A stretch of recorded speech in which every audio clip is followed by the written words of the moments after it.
dadweynaha xisbiga kulmiye ee gobolka Togdheer waxaan aad ugu mahadnaqaynaa iyaga iyo madaxda xisbiga iyo madaxda gobolka iyo ciidamada amniga sida aad iyo aadka u fiican ee lagu soo dhaweeyay wafdiga xisbiga ee uu hogaaminayay gudoomiyaha xisbigu halkan waxa maanta maraya hoggaanka xisbiga kulmiye gudoomiyaha xisbiga Musabi gudoomiye ku-xigeenka labaad oo xildhibaano ah gobolka Burcana ay ka doorateen waabeeyo xogayaha guud ee xisbiga gudoomiyaha garabka haweenka iyo maxaan ku raadayay hablaha mas'uuliyiinta garabka kulmiye ee heer qaran waxa maraya xildhibaan Bukhari oo gobolka sool sanaag laga soo doortay xildhibaan Cali Barre oo gobolka maxaan ku raadayay sanaag laga soo doortay xisbiga halkan aynu ka hadlaynaa waa halkii goobtii xaruntii xisbiga kulmiye uu kala hadli jiray taageerayaashiisa xilligii doorashadii madaxweynaha la doonayay xisbiga kulmiye beriga borogram buu idinla yimi xisbiga kulmiye 5 sannadood borogramkuu idinka yimi wuu ka dhammaaday haddana waxa uu gacanta ku hayaa waa saayid ka badan buugga borogramka uu xisbigaasi idinla yimi hadda maanta doorashada dambe borogramkaanu yeelanaynana gudoomiyaha xisbiga ka hadlaya anigu imika waxaan ka hadlayaa waxaynu ognahay doorashadii 5 sannadood ahaa inay ku eg tahay 26 Juun sanadkanaynu ku jirno waxaynu kala ognahay in guddiga doorashadu soo saartay inaanay doorashadu xilligeedii qabsoomaynin waxaa kaloo ka warhaysaan xisbiyada mucaaridka ah in ay iyagu aragtiday taagan yihiin ay tahay dowladdana ma aqoonsanin madaxweynahana ma aqoonsanin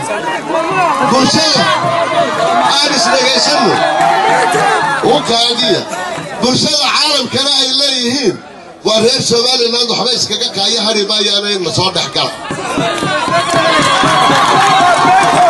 annagu waxaynu xisbiyaha sheegaynaa doorashadu laba qolo ayay ka go'daan qolana way maamushaa doorashada go'aankeeda cidda laga rabaa waxa weeye waa madaxweynaha Axmed Maxamed Siyaani waxa kale oo laga rabaa saddexda xisbi qaran ee u tartamaya talada dalka inay iyaguna heshiis ka yihiin waxay dib ugu baaqataa marna waxa sagsaaga madaxweynaha iyo xisbigiisa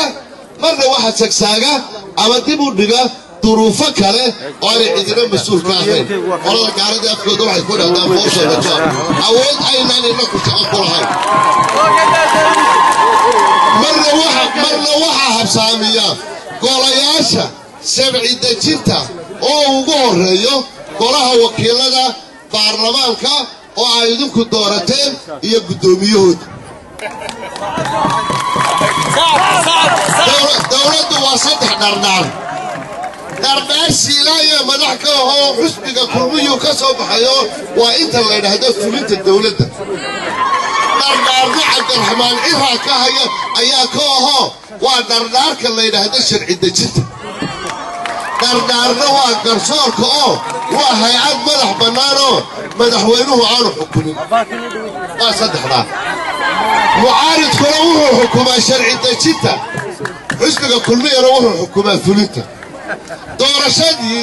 xisbiga kulmiye bulshada wuxuu u cadaynayaa inuu xisbiyada mucaaridka ula shaqeeyay si aan weligoodii allahood xisbi bilxaakimi dalka ugala shaqeeyay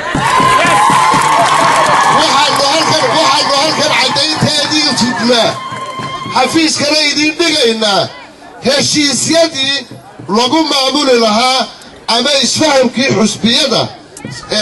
qaranka waxa aanu bilownay July labadii 2017 heshiiskaasaanu saxeexan August iyo Septemberna heshiiskii labaad baanu saxeexnay madaxweyne Siilaanyo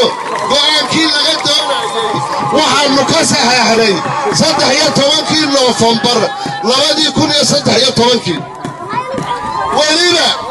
weliba awoodiisina waanu ka qaadnay xuquuqdiisina waanu ka qaadnay mucaaridkaanu raalli gelinay warqadda uu saxeexay saddexdayada xusbi qaran baa qornay kaa noo saxeex baanu ku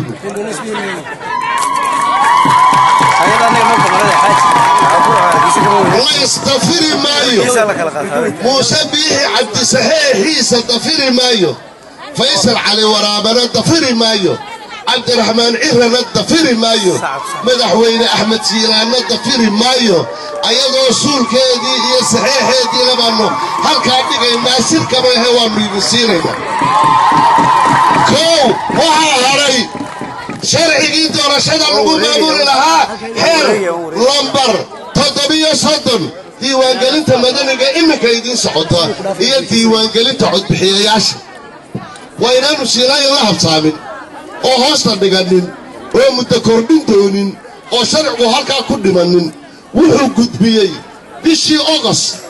لما دي يكون يا أفر يا طبنكي أيو قدبيي قدوميها بارلمانك قدوميها بارلمانك وحو دلسو قليلي